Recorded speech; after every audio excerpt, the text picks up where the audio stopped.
لا حول ولا قوة إلا بالله العلي العظيم. حسبنا الله ونعم الوكيل، نعم المولى ونعم النصير. الحمد لله رب العالمين، والصلاة والسلام على أشرف الأنبياء والمرسلين. هو الذي صاحب التاج والمعراج والبراق والعلم، دافع البلاء والوباء والقحط والمرض والألم. اسمه مكتوب مرفوع منقوش في اللوح والقلم. جسمه مقدس معطر مطهر منور في البيت والحرم. وصلى الله على سيد الثقلين ونبي الحرمين وإمام القبلتين، محبوب رب المشرقين والمغربين، مولى الكونين جد الحسنين أبي القاسم محمد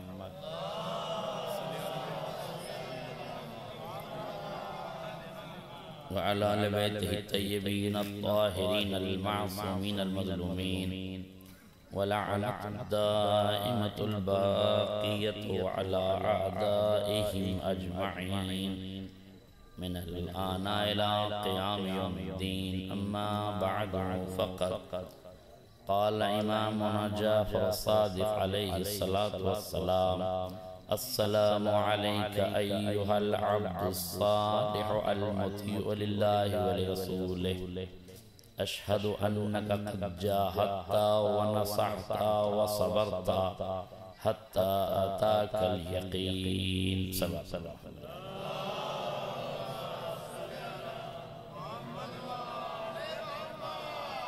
حضرات گرامی قدر، بزرگان ملت، دوستان عزیز، شعراء کرام، اعلام، ماہ شعبان کی تمام عیدوں کی آپ کو مبارکباد پیش کرتا ہوں.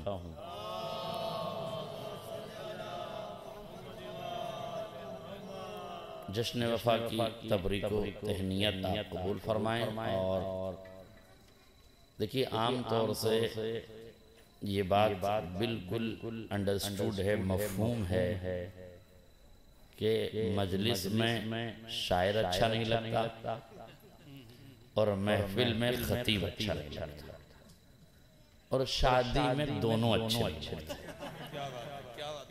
شادی کے موقع پہ نہ خطیب اچھا لگتا ہے اور نہ شاعر اچھا لگتا ہے. محفل کے موقع پر خطیب اچھا نہیں لگتا، چونکہ اس وقت سب کچھ شعراء کے لیے ہوتا ہے. تو ظاہر ہے کہ اب مجھے حکم ہے کہ آپ 1 گھنٹے تک پڑھ سکتے ہیں. یہ سوچی آپ کہ میں 1 گھنٹے تک پڑھ سکتا ہوں، کتنا بھاری لگ رہا ہے. چاہیے کہ میں آپ کے سامنے 1 گھنٹہ تقریر کروں. کوشش کروں گا جب تک میرے دوست احباب تیار ہو کے اسٹیج تک آ جائیں گے. جب شعراء کی یہ نشست مکمل ہو جائے گی، میں تب تک پڑھتا رہوں گا. اب دیکھیے کہ شعراء کب تک آتے ہیں، اور ظاہر ہے کہ شعراء کے انتظار کی عادت ڈالیے تاکہ کسی شعور کے انتظار کی راہ ہموار ہو. شکریہ. آپ کے ذوق سماعت کو میں نے محسوس کر لیا ہے. اب میں فوراً بات شروع کر سکتا ہوں. چھٹے آقا کے ارشاد ہے سرکار باب الحوائج کے لیے کہ السلام علیکہ ایہا العبد الصالح، سلام ہو اس بندے پر جو عبد صالح، یعنی ایسا بندہ جو نیک ہے. اشہد انک قد جاہدت ونصحت وصبرت حتی اتاک الیقین، میں گواہی دیتا ہوں. دیکھئے غور کیجئے گا کہ آپ نے کون گواہی دے رہا ہے؟ صادق آل محمد.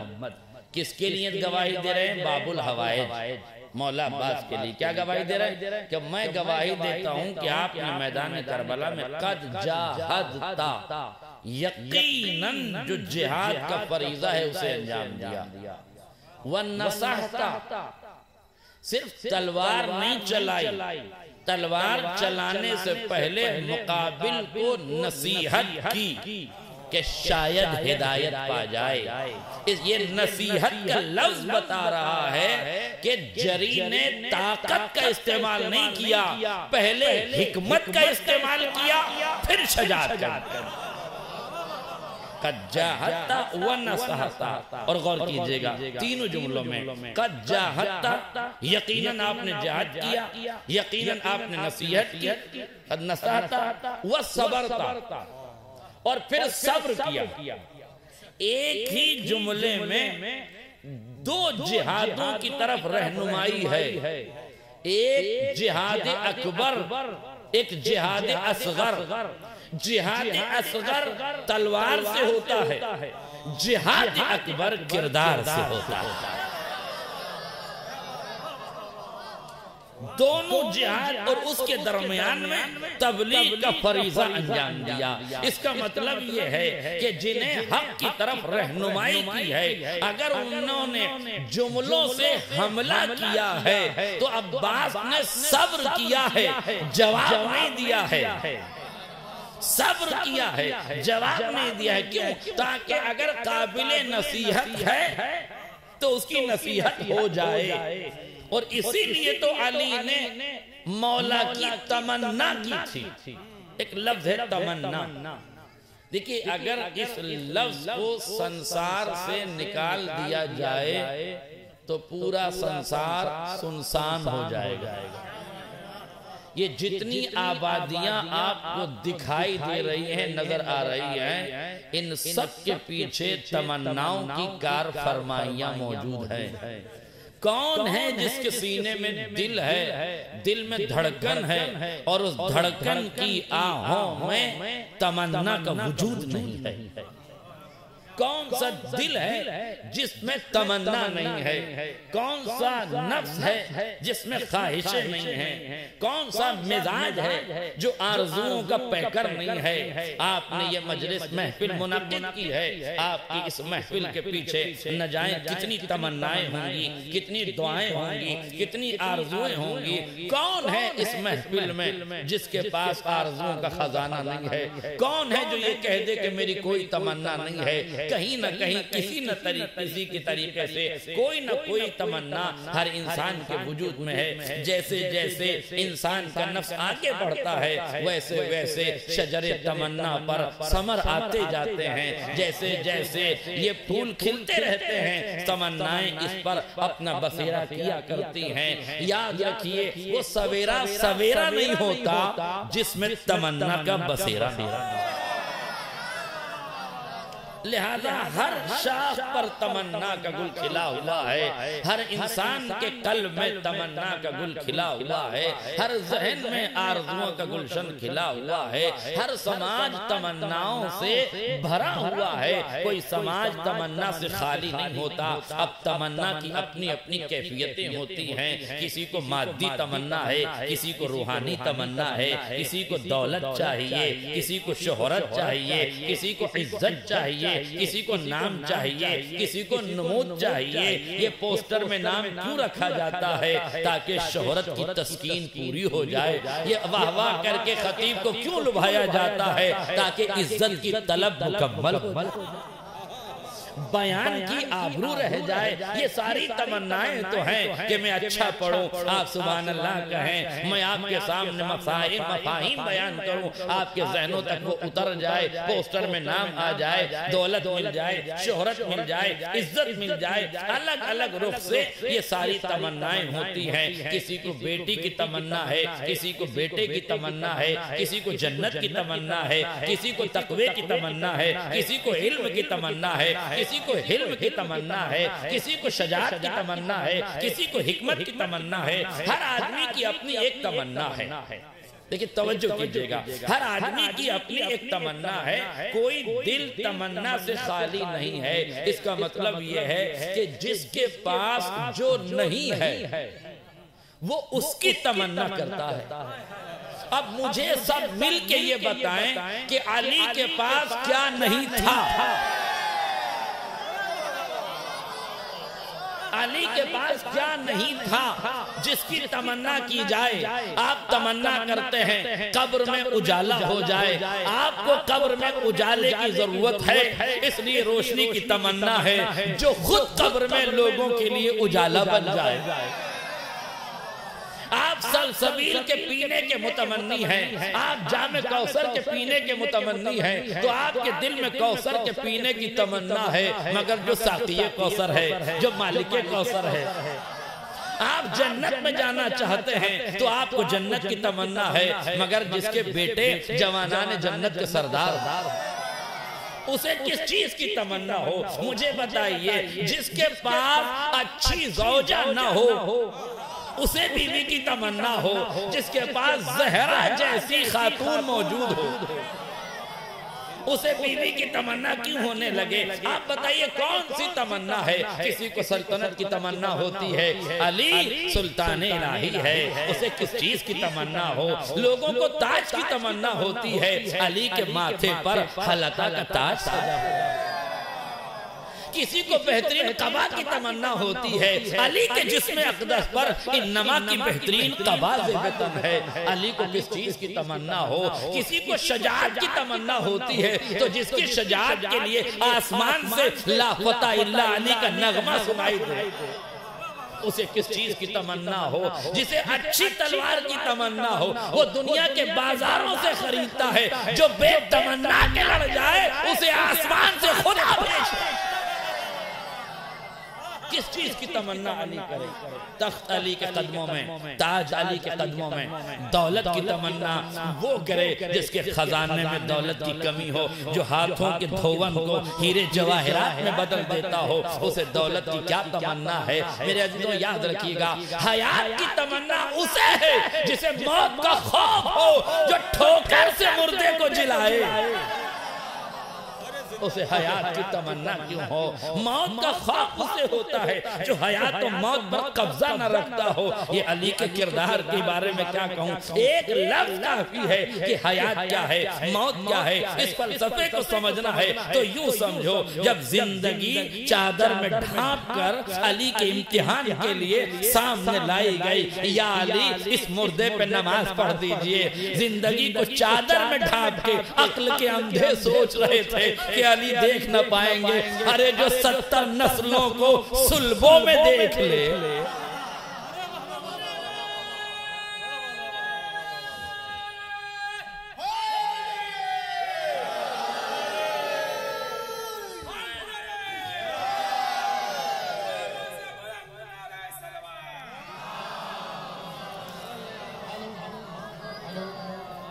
جو 70 نسلوں کو صلبوں میں دیکھ لیتا ہو، اسے کہ چادر کے نیچے زندگی کا آرام نظر نہیں آ رہا تھا۔ یہ آرام تو میرا لفظ ہے، ورنہ زندگی تو بے چین تھی۔ میرا جملہ واضح ہو جائے، زندگی تو بے چین تھی۔ چادر کے ساتھ ایک صلوات پڑھ دیں محمد علیہ۔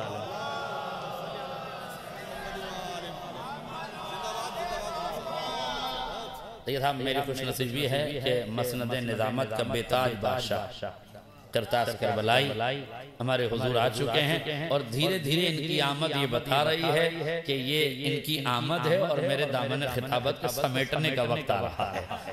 چونکہ جب شاعری کے صحیفے کھلیں گے تو پھر کتاب خطابت کی ضرورت نہیں رہ جاتی، یہی صحیفے کافی ہیں جنہیں آپ کو رات بھر سننا ہے۔ اس لیے میں تو ان کے لیے مقدمہ بنانے کی کوشش کر رہا ہوں، تاکہ اگر مقدمہ مکمل ہو جائے، کسی کتاب کا اگر مقدمہ اچھا ہو تو پوری کتاب پڑھنے کے لائق بن جاتی ہے۔ اس لیے کوشش کر رہا ہوں کہ میرے شعراء کے لیے، ہر دل عزیز شعراء جو یہاں آ رہے ہیں اور دھیرے دھیرے مزید آ رہے ہیں، ان کے لیے تھوڑا سا ماحول فراہم کر دیں۔ کرتاز بھائی تمنا وہ کرتے ہیں، توجہ کیجئے گا، جس کے پاس کچھ نہیں ہے اسے کچھ ہونے کی تمنا ہے۔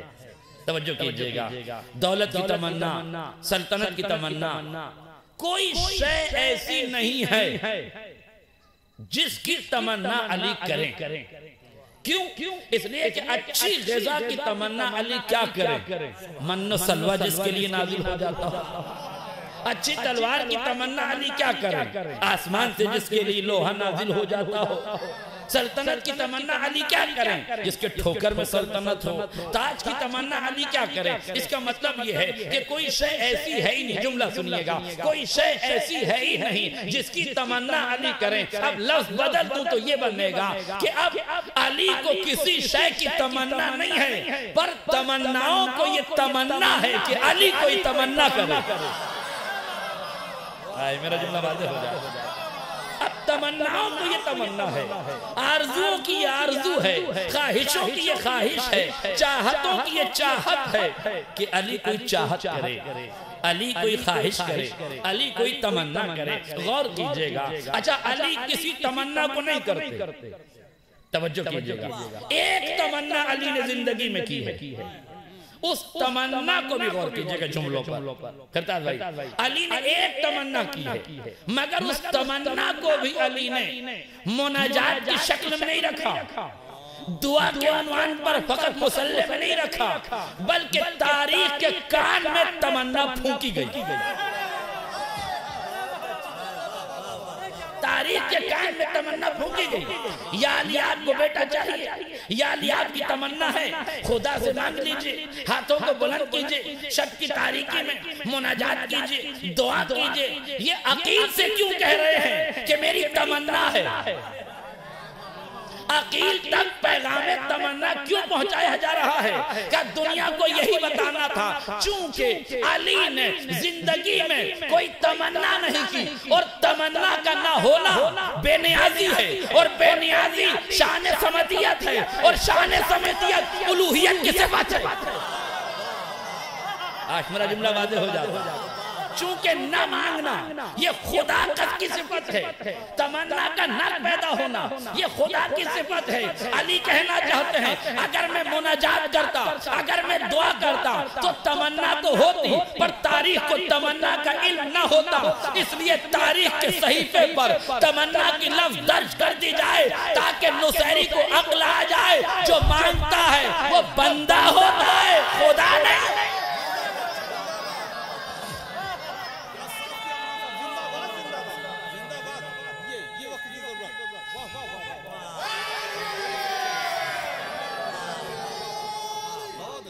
علی نے مانگا, تمنا کی, مگر تمنا کس سے کی؟ عقیل سے کہتے ہیں میرے لیے بہادر خاندان کا انتخاب کرو, میں چاہتا ہوں کہ بہادر خاندان میں عقد ہو, وہاں بہادر خاندان میں شادی ہو, اس بہادر خاندان میں عقد ہو, بہادر بیٹا پیدا ہو جو کربلا میں میرے حسین کے کام آئے. مولا آپ کو تمنا کرنا تھی, عقیل سے کیوں کہا؟ غور کیجئے گا کہ عقیل سے کہا نہیں ہے, عقیل کو متوجہ کیا ہے کہ اگر مجھے ضرورت ہے تو تم بھی آمادہ ہو جاؤ. نہیں میرے آپ نے غور نہیں کیا. لفظ بدلوں تاکہ آپ کے ذوق سماج سے قریب ہو سکوں, اور شاعری کے شعور کی بساط بچھ جائے, اور ان حضرات کو شعر کہنے میں اور سمجھانے میں دقت نہ ہو جائے. اس لیے نظم سے پہلے نثر کی وادی ہموار کرتا چلوں تاکہ آنے والوں کو زمین قلب ہموار ملے تو شاعری کا حل چلانے میں آسانی ہو جائے. اس لیے آسان کرتا ہوں. علی نے عقیل سے نہیں کہا کہ تم تلاش کرو, بلکہ عقیل کو متوجہ کیا. جملہ سنیے تاکہ ایک چراغ شجاعت قلب عقیل میں روشن ہو جائے. توجہ فرمائیے, تاکہ ایک چراغ شجاعت قلب عقیل میں روشن ہو جائے. عقیل کو احساس ہو جائے کہ اگر علی کے شاخ تمنا پر گل آنا ضروری ہے, اور اس گل کی ضرورت کربلا کے بن کو مہکانے کے لیے ہے, تو پھر مجھے بھی آمادہ ہو جانا چاہیے کہ ایک گل میرا بھی آ جائے تاکہ گلشن کربلا میں سجا دیا. ایک گل میرے بھی شجر تمنا پہ کھل جائے. اسے تاریخ میں لکھا, علماء بیٹھے ہوئے ہیں, شعراء ادباء خطباء بیٹھے ہوئے ہیں. ہمارے کرتاز بھائی جتنے بہترین شاعر ہیں, جتنے اچھے شاعر ہیں, اتنے ہی اچھے خطیب بھی ہیں. اس لیے خطیب کی بارگاہ میں یہ جملہ کہنا چاہتا ہوں. علامہ عبدالرزاق مکرم نے 2 کتابیں لکھی ہے, ایک کا نام ہے مسلم بن عقیل, ایک کا نام ہے عباس بن علی. دونوں کتابوں میں یہ عبارت موجود ہے کہ عباس اور مسلم ہم سن تھے.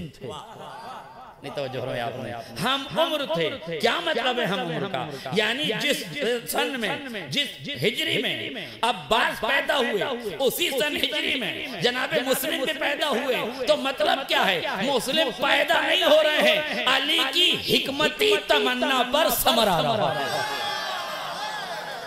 جس حکمت سے علی نے عقیل سے کہا تھا کہ تم تلاش کرو، تم تلاش کرو، اب ایک جملے پر غور کیجئے گا، عقیل تم تلاش کرو، عقیل نے بھی تلاش کیا، ان کے یہاں بھی ایک شجر، ایک گل کھل گیا، ایک پھول کھل گیا، اسے بھی رکھا گیا، اسے کا نام بھی تمنا ہے، یہ بھی گلشن کربلا میں جانا چاہیے، مگر عجیب مرحلہ ہے، عباس تو کربلا گئے پر مسلم نہیں گئے۔ تو یہ سوال ہو سکتا ہے کہ نہیں کہ جب علی کی تمنا کربلا جا رہی ہے تو عقیل کی تمنا بھی کربلا جانا چاہیے تھی کہ نہیں؟ تو پہلے تو یہ جملہ سمجھ لیجئے کہ کربلا کسی جغرافیائی حصے کا نام نہیں ہے، کربلا حسین کے مقصد کا نام ہے، کربلا حسین کے مقصد کا نام ہے۔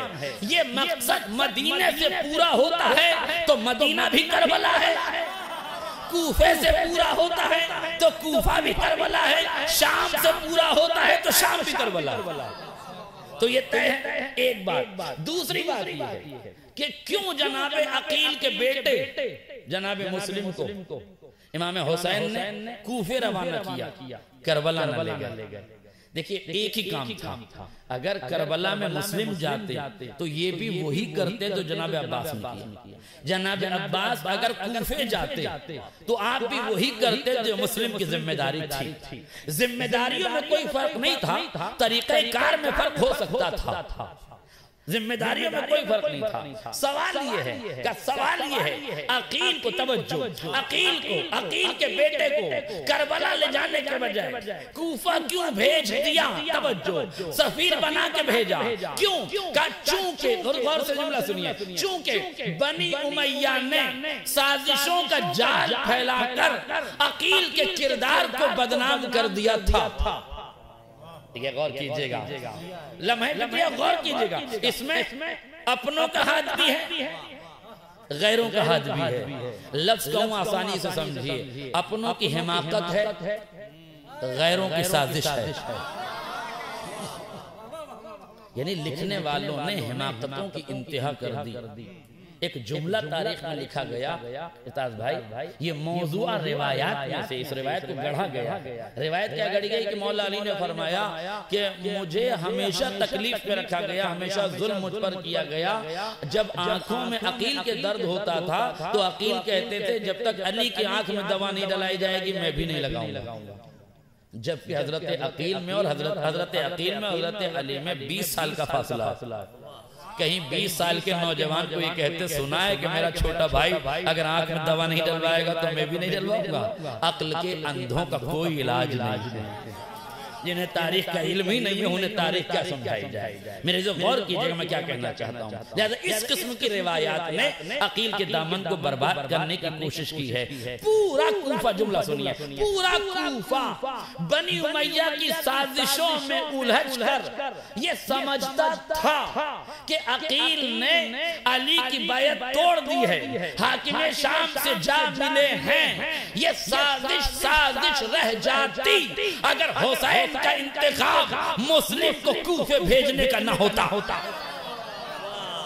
میرا جملہ واضح ہو جائے، اگر حسین کا انتخاب مسلم کو کوفے بھیجنے کا نہ ہوتا، جیسے ہی مسلم کوفے گئے کوفے والوں کی آنکھیں کھلی رہ گئی، پھٹی رہ گئی۔ یہ کیا ہو گیا؟ ہم تو سمجھتے تھے کہ جیسے عقیل نے علی کا ساتھ نہیں دیا ویسے ہی مسلم بھی حسین کو چھوڑ دے گا، مگر مسلم کا آنا بتا رہا ہے کہ کل عقیل علی کے ساتھ تھا، آج مسلم حسین کے ساتھ تھا۔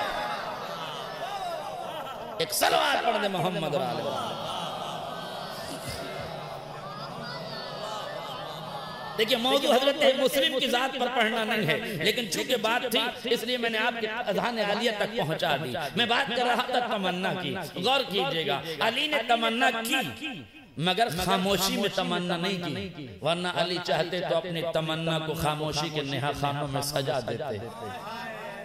اور چونٹیوں کے دبے پاؤں چلنے کی آواز کو سننے والا خدا علی کی سانسوں میں بھری ہوئی تمنا کو محسوس کر لیتا، سن لیتا، سمجھ لیتا، پوری کر دیتا، مگر علی نے تاریخ کے کان میں تمنا کا لفظ پھونکا تاکہ شان صمدیت باقی رہ جائے اور بندگی کا احتیاج دنیا کو پتہ چلے۔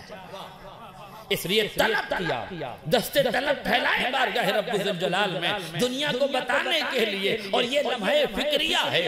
علی دنیا کو بتا رہے تھے جب علی بے نیاز ہو کر اتنی بلندیوں پہ فائز ہے تو خدا جب بے نیاز ہوگا اس کی بلندی کا کیا عالم ہے؟ وہ خدا کتنا بڑا ہے جس کا بندہ ہے علی۔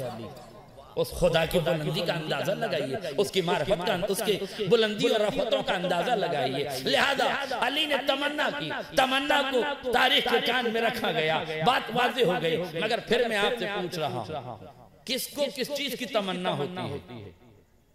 جس کے پاس بیٹا نہیں ہے اسے بیٹے کی تمنا، جس کے پاس بیٹیاں نہیں ہیں اسے بیٹیوں کی تمنا۔ آپ بتائیے جس کے پاس بیٹیاں ہیں وہ بیٹی کی تمنا کرے گا؟ نہیں۔ جس کے پاس بیٹے ہیں وہ بیٹے کی تمنا کرے گا؟ نہیں۔ اب بتاؤ علی کے پاس کیا نہیں ہے؟ بیٹیاں ہیں کہ نہیں؟ تو نہیں کی بیٹیوں کی تمنا۔ بیٹے ہیں کہ نہیں؟ تو پھر کیوں کی علی نے تمنا؟ توجہ کیجئے گا، علی نے تمنا کیوں کی؟ مرزا محمد اطہر صاحب خدا اللہ مقام خدا غریق رحمت کرے خطیب اکبر کو، وہ فرماتے تھے کہ تمنا تو وہ کرتا ہے نا جس کے پاس نہ ہو۔ علی کے پاس دو بیٹے ہیں، اور ایسے دو بیٹے ہیں کہ کائنات میں کسی کے پاس نہیں۔ بتاؤ کائنات میں ہے کسی کے پاس ایسے بیٹے؟ کسی کے پاس ایسے بیٹے نہیں ہیں، نہ آدم سے خاتم تک کسی کو ایسے بیٹے ملے نہ قیامت تک ملیں گے جیسے علی کے شجر تمنا پہ کھلے ہیں۔ اس کا مطلب یہ کہ ایسے بیٹے، اگر آپ کہیے کہ جناب ابراہیم کے پاس تھے دو بیٹے، اسحاق و اسماعیل، تو کوئی مقابلہ نہیں ہے اسحاق و اسماعیل سے حسن و حسین کا۔ اس لیے کہ اسماعیل کو ذبح کرنا چاہتے ہیں تو آنکھوں پہ پٹی باندھ دیتے ہیں، لہذا کوئی مقابلہ نہیں ہے حکیم کربلا سے ذبیح اور خلیل کا، کوئی مقابلہ نہیں۔ تو سوال پھر بھی لیکن اپنی جگہ باقی ہے کہ جب علی کے پاس، بس مختصر کر رہا ہوں دعا، جب علی کے پاس حسنین جیسے بیٹے موجود تھے تو پھر حسنین جیسے بیٹوں کی موجودگی میں علی نے عباس جیسے بیٹے کی تمنا کیوں کی؟ لمحہ فکریہ ہے کہ نہیں؟ ایک جملے میں وضاحت کر دوں، بات آپ تک پہنچ جائے گی۔ مولا آپ ہی بتا دیجئے جب حسنین جیسے عصمت معاب بیٹے موجود ہیں، بطن صدیقہ طاہرہ سے پیدا ہونے والے عالی مرتبت حسنین شریفین موجود ہیں، تو پھر ایک بیٹے کی تمنا کیوں ہے کہ جس پروردگار نے مجھے حسنین جیسے بیٹے دیے تھے، مباہلے میں مجھ سے لے کے رسول کو دے دیے۔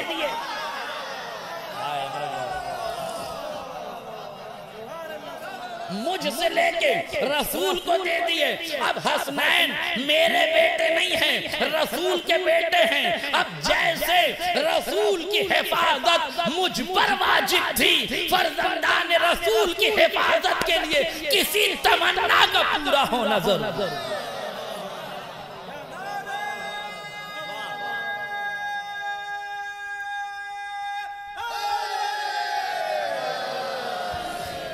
کسی تمنا کا پورا ہونا، اس لیے علی نے تمنا کی۔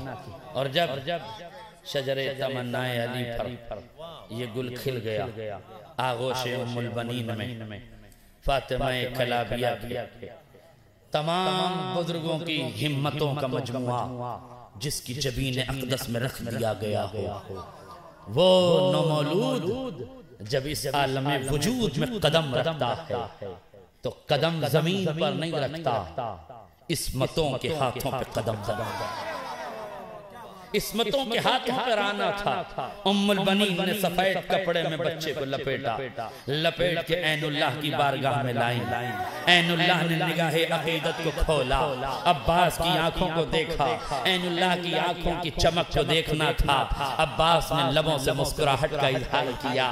عباس نے مسکرایا، مسکرائے نہیں، یہ لبوں پہ تبسم نہیں تھا، یہ علی ولی اللہ کے کلمے کا آغاز تھا۔ بس جیسے ہی علی نے اپنی آغوش میں لیا، بازوؤں کو ابھرا ہوا دیکھا۔ تھے تو ننھے ننھے بازو، مگر اسلام کو سنبھالنے کی قوت کا احساس عین اللہ کر رہے تھے۔ تھی تو چھوٹی چھوٹی تو آنکھیں، مگر ان آنکھوں کی چمک آفتاب و مہتاب سے زیادہ تھی۔ تھی تو چھوٹی سی پیشانی، مگر اسلام کی وسعتوں کو سمیٹنے کے لیے یہ جبین بے نیاز کافی تھی، یہ جبین اقدس کافی تھی۔ علی نے ہاتھوں پہ لیا، کان کو قریب کیا، اللہ اکبر کہا۔ اب سوچئے جب عام مؤذن اللہ اکبر کہتا ہے تو انسان بیدار ہو جاتا ہے۔ جب علی ولی اللہ، اللہ کا ولی، لسان اللہ کو کھول کر اللہ اکبر کی صدا عباس کے کان میں پہنچا رہا ہوگا، آنکھوں کی چمک دیکھنے کے لائق ہوگی، مٹھیوں کی قوت دیکھنے کے لائق ہوگی، دل کی دھڑکن سے آواز سننے کے لائق ہوگی۔ غور کریجئے جب علی نے تکبیر کہی ہوگی، بچپن تو تھا مگر شجاعت تھی جو شہنشاہ شجاعت کے دست اقدس پر کروٹیں بدلنے لگی۔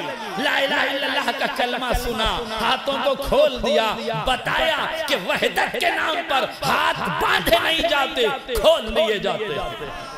اشہدو اللہ الہ الا اللہ پڑھا، دونوں ہاتھوں کو کھول دیا، اشہدو ان علی ولی اللہ کہا، لبوں کو حرکت دی، مسکراہٹ ہے، لبوں پہ تبسم جاری ہوا۔ یہ تبسم نہیں تھا، یہ اسلام کی بقا کا عہد و پیمان تھا جو طفلی میں نبھانے کا اعلان کیا جا رہا تھا۔ یہ چھوٹے سے لب تھے، لبوں پہ مسکراہٹ تھی، مگر یہی مسکراہٹ اسلام کی حفاظت میں اپنی جان قربان کرنے کا اعلان کر رہی تھی۔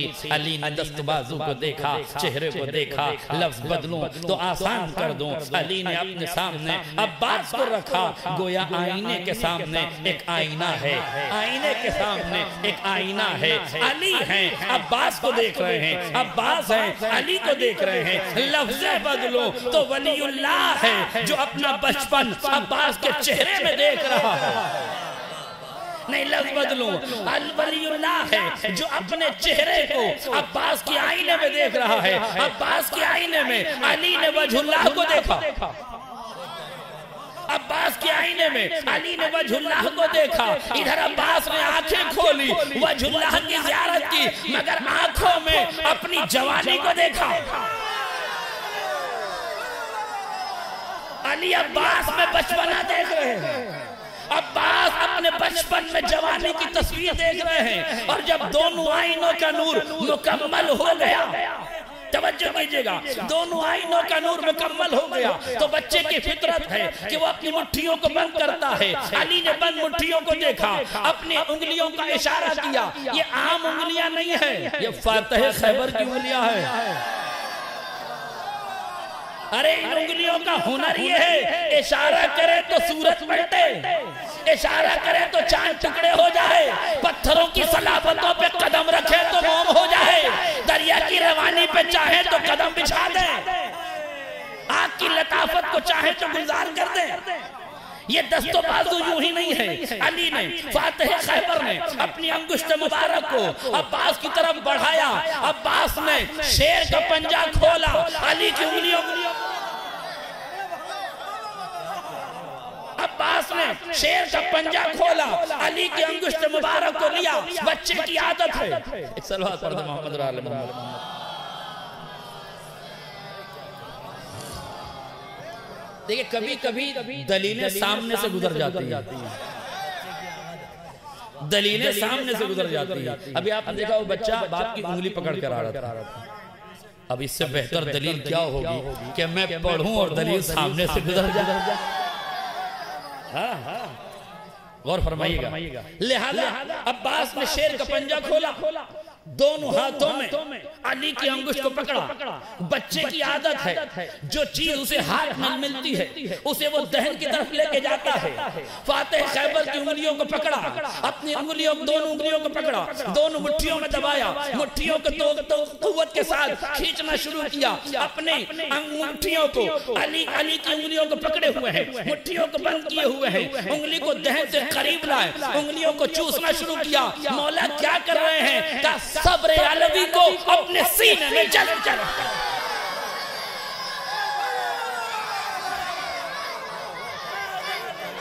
صبر علوی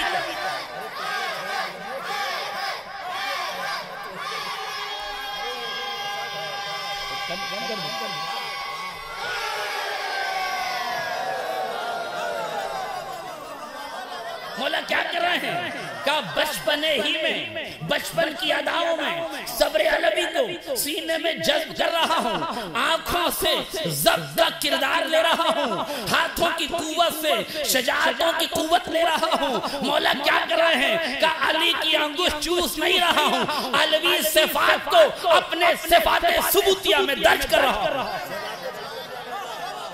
اپنی کتاب حیات کے صفات کو ثبوتیہ میں درج کر رہا ہوں, علی کے صفات کو میں لے رہا ہوں. میں نے کہا مولا علی کے صفات آپ کیوں لے رہے ہیں؟ کہ علی کربلا نہیں جا رہے ہیں, مجھے نائب بنا کے بھیج رہے ہیں. اب عباس کربلا نہیں جائے گا, علی کی تصویر بن کے جائے گا, علی کا نائب بن کے جائے گا, علی کی تصویر بن کے جائے گا. ہے تو بچپن, ہے تو بچپن. میرے ایک جملہ یاد رکھیے گا, علماء بیٹھے ہیں, بڑی محبت کے ساتھ یہ جملہ ان تک پہنچانا چاہتا ہوں اور بڑے اعتبار کے ساتھ آپ کے ذوق سماعت تک پہنچانا چاہتا ہوں. آپ کی پاکیزہ عدالتیں ہیں, بہترین ذوق سماعت ہے. میں پہلی بار آپ کے دیار محبت میں حاضر ہوا ہوں, مگر جو شغف, جو عشق, جو محبت سے آپ نے نوازا ہے, واقعا میں سمجھتا ہوں کہ میں اس کا لائق نہیں تھا. میں تو بس آ کے گفتگو کرنے لگا تھا, شعراء کے لیے ماحول بنانا چاہتا تھا, لیکن بہرحال کچھ گفتگو شاید آپ تک پہنچ گئی ہے. لیکن ایک جملے کے ذریعے سے وضاحت کرنا چاہتا ہوں. علماء بیٹھے ہوئے ہیں, چونکہ مصیبت یہ ہے کہ بعض لوگ لکیر کے فقیر ہوتے ہیں, روایت کی زلفوں میں الجھے ہوئے لوگ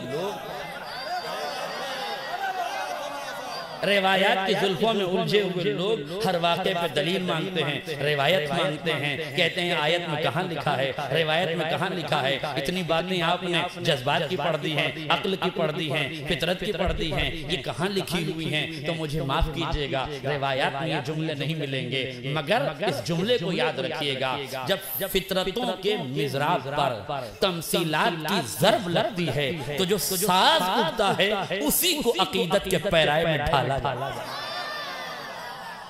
جملہ واضح ہو جاتا ہے. اسی کو عقیدتوں کے پیرائے میں ڈھالا جاتا ہے, اسی کو حقیقتوں کا عکاس بنایا جاتا ہے. اس کو سمجھنے کے لیے روایت کا شعور ضروری نہیں ہے, مطالعے کی بات نہیں ہے, بس عقیدے کا رہوار محمید ہو جائے, شعور میں خود بخود اترتی چلی جائے. عقیدت کی پختگی اور عقیدے کا استحکام آپ کو اس منزل تک پہنچا دے گا.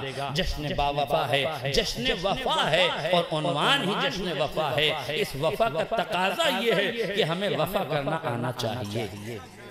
اس وفا کے موقع پر, جشن وفا کے موقع پر ہمیں یہ عہد کرنا چاہیے, ہمیں یہ پیمان کرنا چاہیے کہ چھوٹے حضرت کا جشن ہے, ان کی سیرت بیان ہوگی, ان کا کردار بیان ہوگا, ان کی حیات طیبہ کے نقوش اشعار کے سانچے میں ڈھال کے پیش کیے جائیں گے. اشعار ہوں گے, مگر سیرت عباس کی ہوگی, صورت عباس کی ہوگی, کردار عباس کا ہوگا, رفتار عباس کا ہوگا, گفتار عباس کی ہوگی, کیفیت مولا عباس کی بیان کی جائیں گی. لہذا ان تمام باتوں کے ساتھ اس بات کو یاد رکھنا چاہیے, ایک بھائی کا بھائی کے ساتھ کردار کیا ہے. اگر عباس کو سمجھ لیا ہے تو سماج اس کردار کو فالو کرتا چلا جائے, جشن کا حق ادا ہوتا چلا جائے.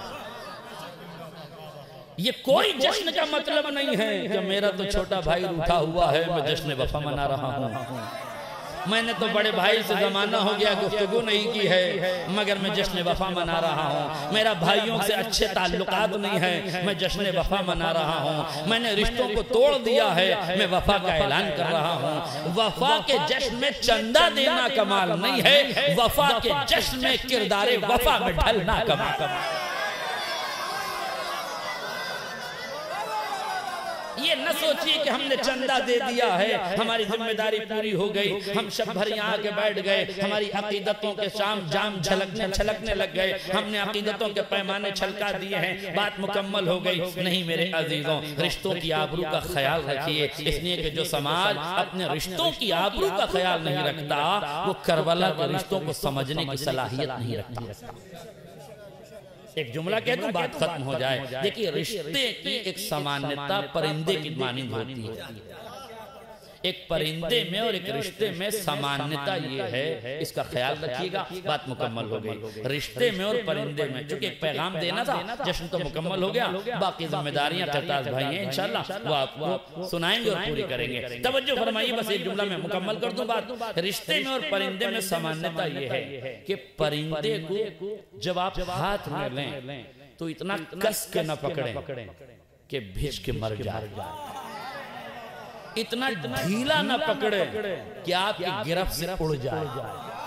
آج پر جملہ واضح ہو جائے، نہ اتنا کس کے پکڑے کہ بھجنے لگے، مرنے لگے، دم گھٹنے لگے، نہ اتنا آہستہ پکڑے کہ آپ کے ہاتھ سے اڑ جائے، آزاد ہو جائے۔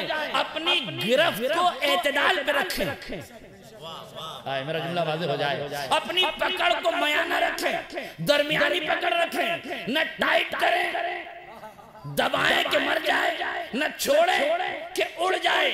پر رشتے بھی پرندے ہی کی طرح ہیں، نہ رشتوں کو اتنا جکڑو کہ رشتوں میں کھٹاس پیدا ہو جائے، نہ اتنا ڈھیلا چھوڑو کہ رشتے سامنے سے اڑتے چلے جائیں۔